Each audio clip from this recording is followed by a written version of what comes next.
Pag-usapang tulong sa kapwa mahihirap ay hindi naman magpapahuli ang Kalingap Charity Vloggers. Isa na nga dito ay si Ruel of Malalag.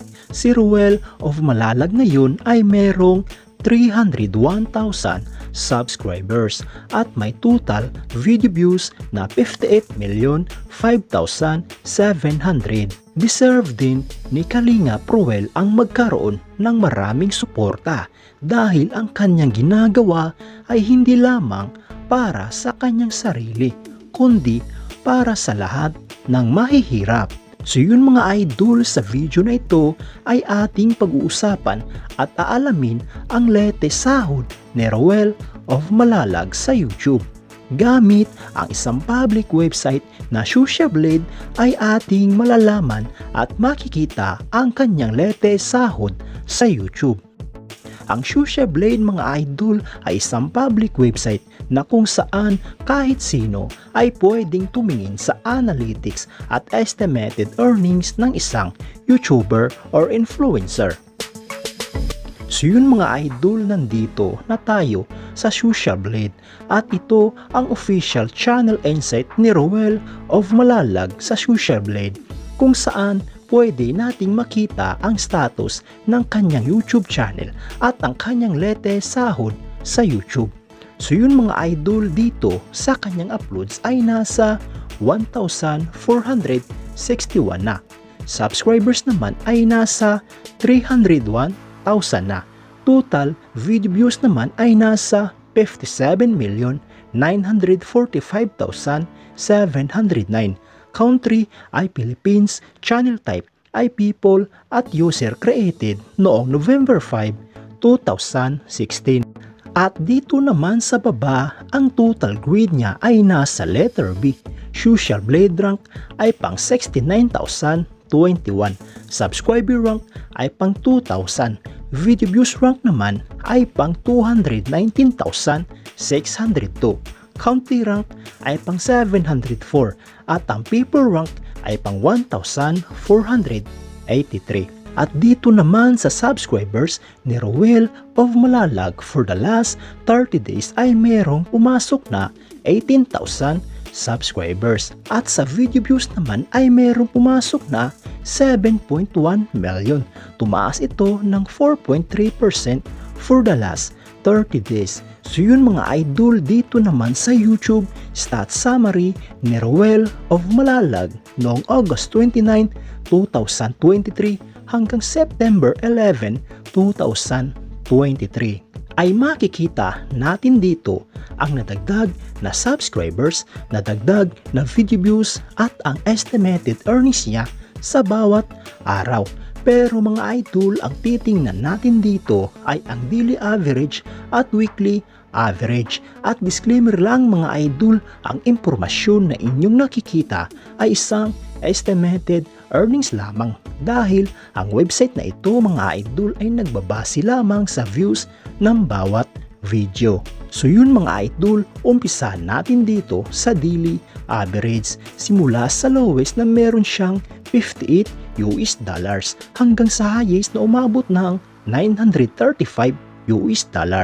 At kung i-convert ito sa Philippine peso, ang katumbas nga pala ng $1 ngayon sa Philippine peso ay nasa 56 pesos. So yun mga idol, ang katumbas ng $58 sa Philippine peso ay nasa 3,248 pesos. Ito ang kanyang posibleng kikitain sa loob ng isang buwan kung ang nanonood sa mga YouTube videos niya ay nag-i-skip ng ads.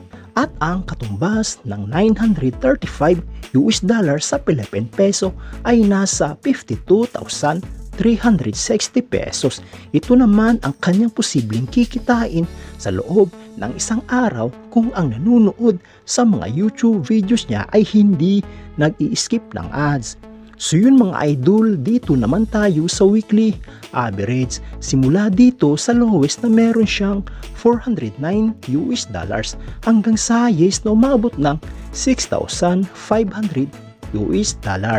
Ang katumbas ng $409 sa Philippine peso ay nasa 22,904 pesos. Ito ang kanyang posibleng kikitain sa loob ng isang buwan kung ang nanonood sa mga YouTube videos niya ay nag-i-skip ng ads, at ang katumbas ng 6,500 US dollars sa Philippine peso ay nasa 364,000 pesos.